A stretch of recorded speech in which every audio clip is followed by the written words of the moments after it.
भैया मांगना भी तो उस तरह का चाहिए ना, कोई छोटा मोटा नहीं है। इसीलिए आप सब भी खूब खूब राधा रमन लाल आप सब पर कृपा करें। मैं मानक श्री से धन्यवाद करती हूँ, आपने अवसर दिया कि आप हमेशा ही सनातन को, भारत को, स्त्रियों को कितना सुंदर रूप से प्रोत्साहन करते हैं। और हमने यमुना मार्जिन क्या छोटा सा एक संकल्प था, पर उसको भी इतने प्रेम से इतना बड़ा करके मोटिवेट किया हमको।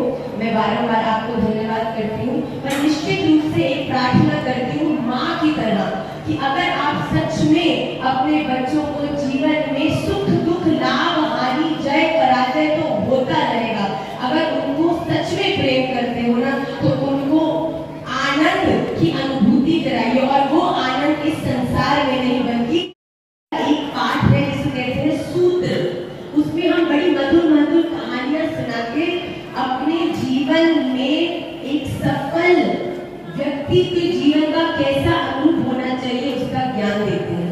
एक बार एक राजा बड़े सरल सहज कपड़ों को धारण करके प्रजा में घूमने चला, ये देखने के लिए कि देखता हूँ सच में प्रजा में सब ठीक चल रहा है कि नहीं। तो उसने अपने एक मंत्री को साथ में लिया और भ्रमण करने निकला। रास्ते में एक जगह कहीं खूंटा बना था, वहां पे कुर्ता फट गया।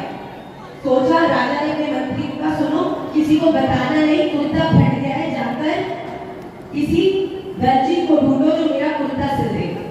एक दर्जी के पास पहुंचे, वहां दर्जी को कुर्ता दिया, दर्जी ने 2 मिनट में कुर्ते को सिल दिया।